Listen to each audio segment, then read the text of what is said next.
Hello. Hi everyone, welcome to our channel. Hi guys, welcome back to our channel. So before we start this video, please don't forget to like, share, and subscribe, and click the bell button for more updates. Click the bell button here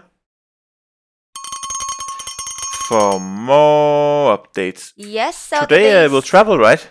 Yeah, we will travel to India. Yeah. So we did a few reaction as well to other country, and we did the geography now. So today we will do India. And before we start, if you want to know more about us, just read the description. So we are married couple here in Singapore, and Tim is Danish and I am Filipina. So And I am a creative dancer. no, he's joking. So let's get started. Let's get started. Geography now, India. Let's fly to India. Encroached upon the giant India. Some of you have been waiting a long time for this episode. I'm just gonna say straight up, you all know India is incredibly complex and diverse. Even Indians have trouble understanding their own country. Obviously, I won't be able to scratch even the surface in this episode, but I'll try my best. A lot of you Indian geography peeps have helped me along the way, so thank you, and without further ado, let's begin. It's time to learn geography now! Hey everybody, I'm your host Barbie. This place doesn't even need much of an introduction. Everybody has heard of India. It's big, it's loud, it's colorful, and most importantly, it has a plethora of confusing territorial anomalies that I just can't wait to cover. Here we go. There's an old saying, India is a place where everyone is in a hurry, but no one is ever on time. First of all, India is located in South Asia, right on the Indian and Arabian Seas and the Bay of Bengal, bordered by 6 other countries, so close to 7, but that land bridge between Sri Lanka got wiped away like 600 years ago by a cyclone. India is divided into 29 states and 7 union territories, with the capital New Delhi, which acts as its own administrative unit, located in the capital territory. Keep in mind, New Delhi is actually just the name of one of the districts in the capital territory, made up of 11. The largest city, however, is actually Mumbai, with New Delhi, Bangalore or Bengaluru, and Hyderabad following after. However, the 4 busiest airports are Delhi Indira Gandhi International, Mumbai's Chhatrapati Shivaji International, Bengaluru's Kempe Gowda International, and Chennai International in the south. You know why I'm smiling. This is my favorite part of any episode we ever make. Territorial anomaly time. India is loaded with strange borders and deliciously complex demarcation lines. First of all, what exactly is a union territory? In the simplest way I can put this, union territories are places that are too distinct to be incorporated into a state, but too small to have their own local governments. The first one, of course, is the Delhi National Capital Territory, where the capital lies. Chandigarh is a post-independent city constructed to replace Lahore as the capital of the Punjab area after it was split up between India and Pakistan. Then you have the island territories, the smallest one, Lakshadweep, and the Andaman and Nicobar Islands. The Andaman Islands being home to one of the last uncontacted people groups on the planet, the Sentinelese tribe, whom have been hostile to visitors and are therefore left alone, as well as the Nicobar Islands, which actually used to be a short-lived colony of Denmark. Finally, the 3 remaining territories are former European colony towns and ports. Dadra and Nagar Haveli, Daman and Diu, which are separated by about 200 kilometers across the Gulf of Kambat, and the most confusing union territory, the French-speaking Puducherry, which is actually split up between 4 district cities across India: Karikal, Mahe, Yanaon, and Pondicherry. Pondicherry is strange because it has 11 enclaves within the Tamil Nadu state. Oh, and in this area, you can also find that experimental hippie-ish commune with a little bit of controversy. Look it up. Oh, and don't forget, here, the eastern states, also known as the 7 Sisters, are connected by this incredibly narrow 27-kilometer wide pathway known as the Siliguri Corridor. This pathway is like a crucial artery that completes the India puzzle, or so you would think. Now let's discuss the juicy stuff. Now, in the China episode, I already talked about the disputed areas with India, such as Aksai Chin and Arunachal Pradesh, the latter pretty much just belonging to India as it's almost completely inhabited and operated by Indians. So let's move to the other disputes. Now, as of 2015, the Bangladesh episode is already outdated, as India and Bangladesh have finally come to an agreement over the frighteningly complex former enclave-exclave dispute. In the end, India only lost about 40 square kilometers of land to Bangladesh, and now only a few enclaves and exclaves exist. Now let's head north. Now, when you try to draw the shape of India, you might want to be careful which depiction you use. Some might use this picture, some might use this, some might use this, and those that don't really study very well might use this. The point is, the whole area is like the most heavily militarized, diplomatically stressed out region on the planet. It's already had like 4 wars in the past half-century. Basically, India, Pakistan, and to some extent China all want the entire area for themselves, although it's more of like a Pakistan-India thing. In the China episode, we already discussed the Chinese disputes with India, so I won't cover those in this episode. If you want to learn more, just watch the China episode. But anyway, this entire area was a former domain known as the princely state of Jammu and Kashmir that was under royal Maharaja rulers all the way up until independence. Currently, this place is split up by this fenced-off militarized line known as the line of control between India and Pakistan. Why is this? Well, in the quickest way I can put this, Okay, the British are out. We get to take your land. no, we want to be an independent princely state. We're supposed to take your land, and majority of your people are Muslim, just like us, even though your ruler is Hindu as well. Hey, India, Yeah. if you help me, I'll let you secede my territory to your land with autonomy. Deal. Ha! Your problem now!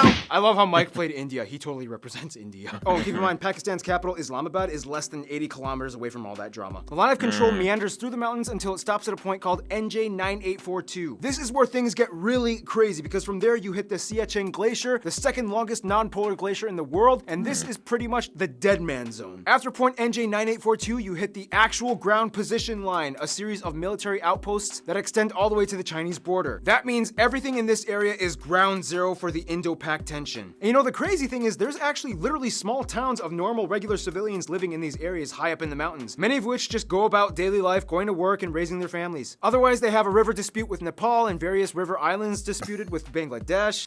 There's a lot of disputes, right? Yeah.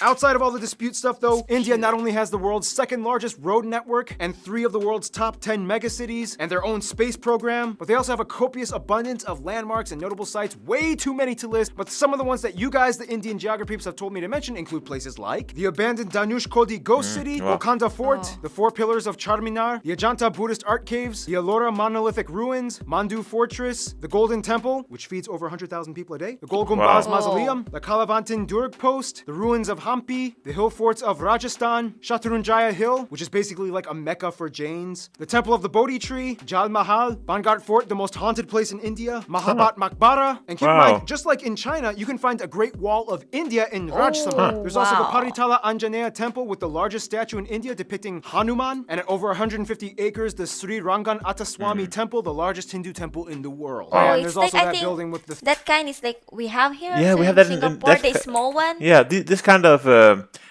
of Hindu temple here, right? We have that in Singapore as well. Yeah, we have a lot of that. Of course, here in like Singapore. much smaller, but we have a lot of these here as well. They're really beautiful. I really admire that kind of like the carvings there of the figurines and everything. It's really beautiful. The Sri Rangan Attaswamy Temple, the largest Hindu temple in the world. Oh yeah, and there's also that building with the stuff in the thing, whatever. Anyway, we could go on for centuries talking about India's rich constructed domicile, but what it lies on top of is even more fascinating. Oh.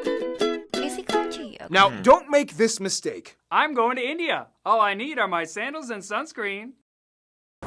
As the 7th largest country in land area, India has a wide range of landscapes, climates, and elevations that all contrast from one corner to the other. First of all, let's talk about the north. India sits on the Indian tectonic plate that essentially smashed into the Eurasian plate, which in return created the largest mountain range in the world, the Himalayas. The force is so strong that it's estimated that the Himalayas grow about 2.4 inches or 6.1 centimeters every year. There's also where you can find Kanchenjunga, the tallest mountain in India, or the 3rd in the world, right on the border of Nepal. Keep your eye on these mountains. These are pretty much the source of most of India's major rivers that give life to the whole country. That's why India takes these mountains so seriously. You can also find the largest natural lake, Wular, up in the Jammu Kashmir area. Below the Himalayas, you reach the North Indian River Plains, sometimes referred to as the Indus Ganga. This is the most fertile part of India where the most important rivers like the Ganges and its tributaries flow. Heading a little south, you reach the Satpura and Vindhya ranges that pretty much divide North India from South India. On each side, you get the West and East Ghat Mountains, which in return creates this massive triangle thing called the Deccan Plateau. This place is moderately forested, especially in the east, in the Chotra Nagpur Plateau, where you get a section of the swampy Sundarbans that they share with Bangladesh. Check out the Bangladesh episode. Head a little west and you get the dry Thar Desert along the border with Pakistan, as well as the Rann of Kutch, known as the Salt Desert. And finally, the only active volcanic area would be the Andaman and Nicobar Islands, with Barren Island having actual conical eruptions and Bharatan having tame mud volcanoes. Now here's the thing, although India has a relatively high population density, they do relatively well with maintaining their ecological footing. In fact, in 2016, they beat a world record by planting, disputably, 50 million trees in one day. They've also agreed to reforest about 12% of their country by 2030. The most heavily forested area being the 7 sister states in East India. Now, one of the factors that contributes to this would be the fact that India has the lowest meat consumption in the world, with the highest population percentage of vegetarians at around 40%, most of whom are lacto-vegetarians that consume milk products. By the way, in India, when buying groceries, this label means vegetarian and this one means not vegetarian. Nonetheless, the remainder of the population does typically eat some kind of animal protein, mostly in the forms of seafood or chicken, but almost never beef or pork unless if you are part of the Muslim or Christian minorities scattered throughout the west and east areas. Now, let's talk about the role of cattle, shall we? India has more cattle and livestock than anywhere else in the world at around 330 million. And it's interesting because since they have prevalent Hindu traditions, the killing of cows is illegal in many of the states except for a few, and each state has varying degrees of punishment for committing intentional cow slaughter. Keyword intentional. Cows accidentally get hit by cars all the time. Once a cow is too old to produce milk, it typically is released into the open to die naturally in the wild, ideally. Nonetheless, male cattle get it much worse, as they are deemed as as kind of useless. Some places use them as draft animals for labor, some religious sects use them as sacrifices, but otherwise they are typically sold to the underground market for beef or hides. To this day, there are about 6 times as many female cows as male cattle in India, so that means, yeah, something's happening to the males. Nonetheless, India does have the 3rd highest carbon emission rate after China and the US, 4th if you consider the EU. However, emission per capita, they rank pretty low at only about 2 kilotons per person. Contrast that with Qatar at about 40. There are 94 national parks, 501 animal sanctuaries across the country where you can find some of the national animals like the peacock, the Ganges River dolphin, the king cobra, the Indian elephant, and the highest population of Bengal tigers in the world, which are all highly protected. India also has the most irrigated land in the world, which allows them to become the #1 producer of multiple products like millet, bananas, lemons, limes, mangoes, ginger, chickpeas, milk, butter, fennel, jute, and about 75% of the world's spices alone come from India. Wow. Speaking of which, food! Actually, like Chapati, roti. I love those. Yeah, I love naan. Oh my gosh. yeah, we really love Indian food, and I think it's some of the best like seasoned food in the world, right? It seems like when you eat other food, it just doesn't really taste like anything. No, I really love chapati, roti, and naan. Yeah. Especially the garlic naan. You want that tonight? I eat that a lot. You want that tonight? Of course. It's easier in Singapore because they have a lot of restaurants here, Indian restaurants, and of course, like Grab food is there, so easy to order Indian food.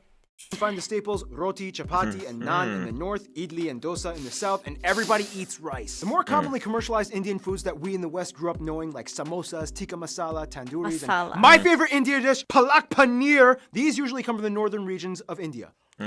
Seriously, India, you took spinach and made it fat. I love you guys. Otherwise, the West is mostly known for their chutneys and pickled foods, as well as beef, since there's a high number of Muslims and Christians. The South uses a lot more coconut and has some of the best curries like poriyals, sambras, rasams, and tutus. And the East is known for having the best desserts like peda, mishti doi, rasgulla, or shondesh. Speaking of which, India is so diverse and complex that sometimes even Indian people need translators when going to different states. It's about to get 10 times more confusing in about 3, 2, 1.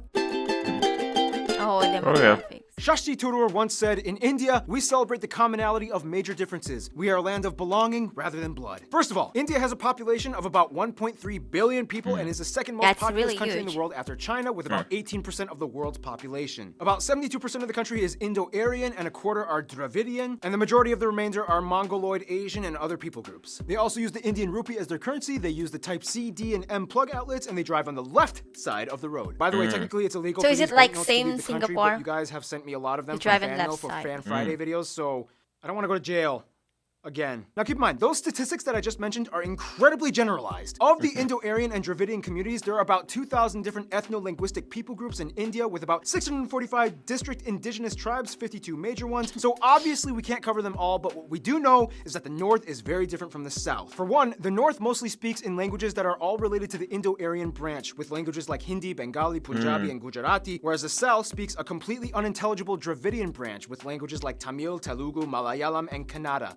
Canada. Otherwise, there's also pockets of Sino-Tibetan and Austroasiatic languages spoken in the far north and east. Wait, so how do they all, like, communicate with each other? Great question. Although India does not have an official language, there are 22 recognized national languages, and of these, 2 are the most prevalent, taught in schools and used by government officials, Hindi and English. And very Yeah. often, these two are like mixed They're really good in mid-sentence. English. It's weird. Don't be surprised if you hear someone speaking Hindi and then suddenly finishing off in English. It's like, It's up to good versus. And I was like, this, and I was like trying to, like, why are you even trying to do that? I know, right? And the washing machine, I told them, a Bob Saget with a chainsaw. Now, of course, let's discuss the one thing that goes hand in hand with India. That's funny. 50% of India claims to be Hindu, or at least part of the Hindu practicing community. Now, we don't have time to explain everything about the tenets and multi-layered philosophies and practices of Hinduism. If you want to know, just talk to a Hindu person. But basically, one thing you do need to know is that Hindu-driven ideologies pretty much dominate most of life in India, everything from family to business. You will see colorful, mesmerizing shrines, temples, statues, and rituals being performed everywhere, even in public. On the Bharat Mata, the Mother of India, statues are everywhere. She's like the symbol of India. The largest Hindu pilgrimage, the Kumbh Mela, happens every 3 years, rotating between 4 cities, in which the adherents bathe in the Ganges River and enjoy a massive festival with tens of millions of people. Like, seriously, you can practically see it happening from space. Now, a controversial topic in relation to Hinduism would be the caste system, which is basically a belief that people are born into a socioeconomic life that they are destined to serve into. Today, however, the system is more fluid and loose from what it used to be from a long time ago, and thanks to economic reforms, anybody with enough drive can kind of move up the social ladder regardless of birth. Nonetheless, India is home to every major religion in the world, even a few Jews, including the B'nai Menashe, an indigenous group that claimed to be one of the lost tribes of Israel. Oh. In fact, Judaism and Christianity actually had a head start in India way before it even kicked off in Europe. As tradition holds, Cochin or Malabar Jews migrated around 1000 BC to trade during the times of King Solomon, and in 53 AD, Thomas the Apostle of Jesus arrived in what is now the state of Kerala to establish the first church in India. Today, most Christians are found in the southwest and far east Seven Sisters regions. India also holds the highest population of Sikhs, Jains, and Zoroastrians, mostly found in the north, and the second largest Muslim population in the world after Indonesia. Most Muslims are populated around the northwest areas by Pakistan or in the east by Bangladesh. Oh, and don't forget the Buddhists. In fact, Buddhism actually started in India. Today, the Dalai Lama even takes refuge in Tezpur in the state of Assam. Oh, that was a lot of information. Okay, so by now you can probably get a grasp of how incredibly mixed and diversified India's population is, but what exactly holds the country together? Well, for one, you kind of have to understand Indian history, which will take way too long to explain, but in the quickest way I can put it, Indus Valley, Maurya and Gupta empires, southern empires, Golden Age, Middle Kingdoms, a ton of new religions come flocking in, the north fell to the Delhi Sultanate, the south became the Vijayanagara Empire, the Mughal Empire starts, British East India Company, direct British rule, nationalist movements, independence, republic, economic liberalization in 1991, and here we are today. Vijaya. Essentially, India used to be made up of around 500 smaller royal princely states, and when the British came in, they kind of exploited them to manage such a huge population. Although India is a democratic federal republic and the largest democracy in the world, the old royal families still exist today, and although they have no political power, they hold high positions of influence in their communities across India. So today, technically, you could meet someone that would be considered an Indian prince or princess. Nonetheless, the biggest thing that really united Indians in the past 2 centuries would probably be their hatred of British rule. It was kind of like, Well, this is not cool. yep. What do you say you and I work together and end this thing? Essentially, one good thing you could say that came out of imperialism was that it kind of stopped all the internal squabbling and unified the groups towards one common goal, to get rid of imperialism. Today, Indians are just proud to be Indian. I mean, a Tamil soccer player can get cheered on by a Rajasthani, a Punjabi pop star can sell out tickets in Orissa. Speaking of which, all Indians love movies and music. Yes. India has the second largest film industry in terms of volume, pumping out nearly 2,000 films per year. Surprisingly, Nigeria pumps out more. Oh, yeah, Our yeah. box office revenues gross out at only about $2 billion annually compared to Hollywood at over 10 billion, but still, it's impressive. Whoa. And keep in mind, it's not just Bollywood, but it's also Tollywood, Gollywood, Collywood, Pollywood, and so on. There's like 20 Yes, different so groups. actually before when we first do like films or movie like trailers in India, we didn't know about the Tollywood, Gollywood, Collywood, No. or Pollywood. We only know is like Bollywood, yeah. So of course with our viewers, they help us to know more about India. And as what the author said here, that they really love movies. Super. Yeah, we know Tirupati Vijay, right? Yeah. And Vijay Situpati.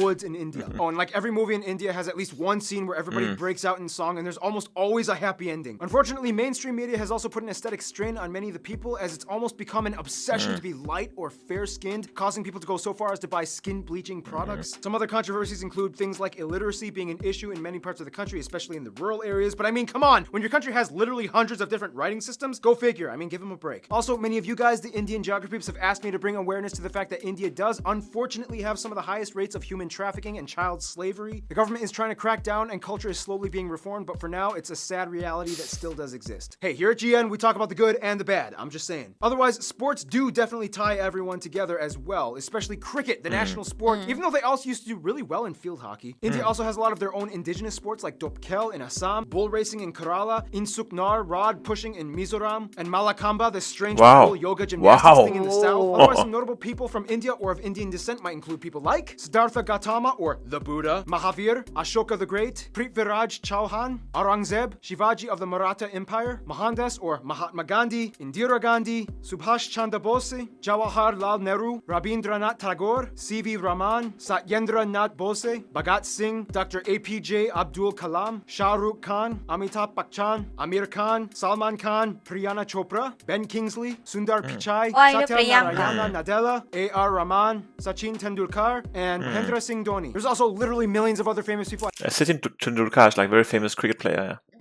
Priyanka is she's in the States right now, I think. Yeah. But I watched some of her movies as well. I missed out on. If you want to mention them, please, there's a comment section below. Use it. In the meantime, we got to finish this info marathon, shall we? Go ahead.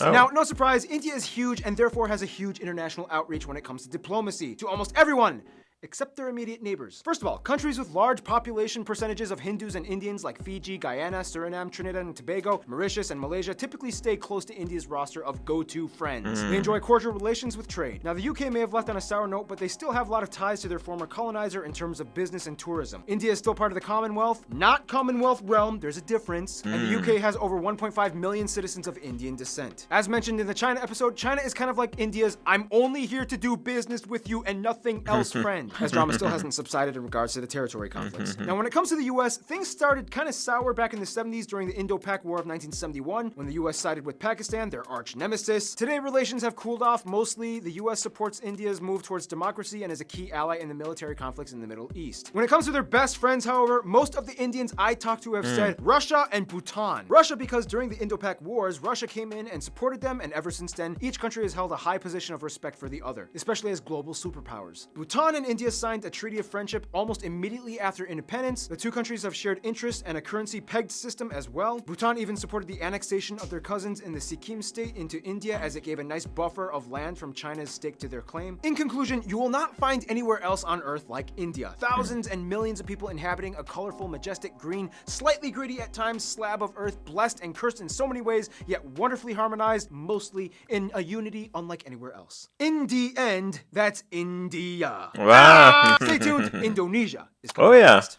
Oh that was my nice. gosh, I love it. I love the video. Yeah. A lot of fun, right? Yeah, I learned a lot again. Yeah, I really like this video. Yeah, you know what? Here in Singapore, I have friends who's Indian, and I call them like, mommy. Oh, yeah. They're my workmates before, and they're really so good. Their characters is like Filipinos. Yeah. They're really so like hospitable. Friendly, they're really yeah. so friendly and caring. Yeah. That's what I love to Indian And another people. thing they have in common is they feed you really well, right? They really feed you really well. Yeah, my mommy really feed me really well. Yeah, so I hope guys you like this video, and please don't forget to like, share, and subscribe, and click the bell button for more updates. So thank you so much. Bye bye. Bye-bye.